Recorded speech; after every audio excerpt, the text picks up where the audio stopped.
I was alone in the observatory archive when the drawer at the end of the room slid open by itself. Something small rolled across the floor and tapped my shoe, a cracked star chart. The metal was colder than the concrete.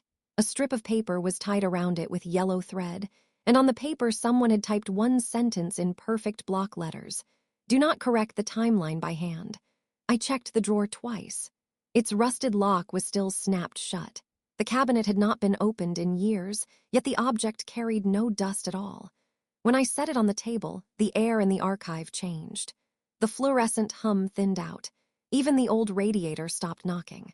The object tilted on its own axis and settled pointing northeast, toward the sealed stacks where we kept forgotten magazines and impossible stories about a signal buried inside a public archive. I followed its direction to a loose tile beneath the microfilm machine. Under it was a stack of typed pages wrapped in wax paper, all of them stamped with tomorrow's date. The first page described me lifting the tile. The second described the cut on my thumb from the broken edge. By the third page, I had to sit down, because every small mistake I made in the room was already there in clean black type, waiting for me half a line ahead. I tried the obvious escape first. I locked the pages in a cabinet, left before midnight, and slept with the lights on in my apartment across town. At 2:14 a.m., my phone buzzed with a photo from the archive's security system. It showed the same table, the same pages, and one new line at the bottom of the stack.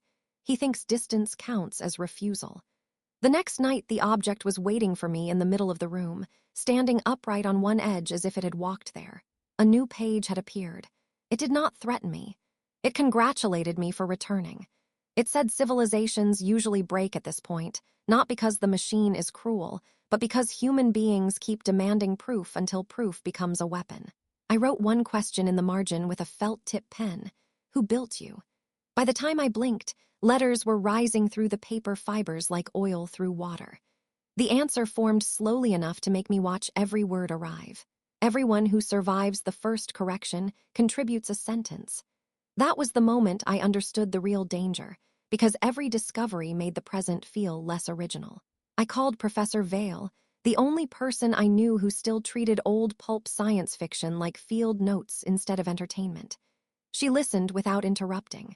Then she asked whether I had heard a bell. I nearly dropped the phone, because something below the floor had been ringing once every hour since midnight.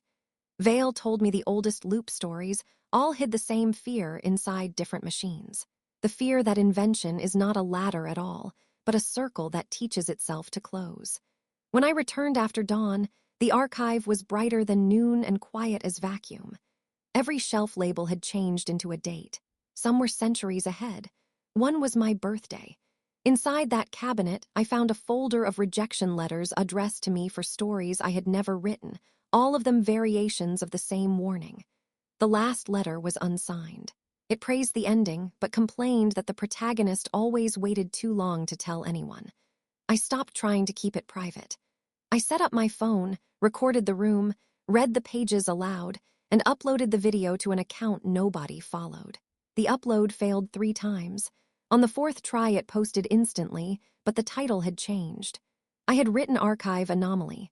The published title was First Successful Contact. Within minutes, the comments filled with timestamps from parts of the video I had never filmed.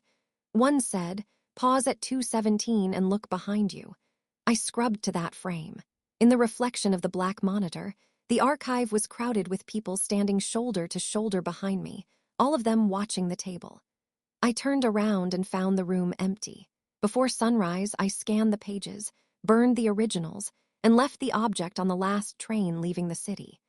6 days later, a stranger posted a blurry photo of it online beside an old sci-fi magazine.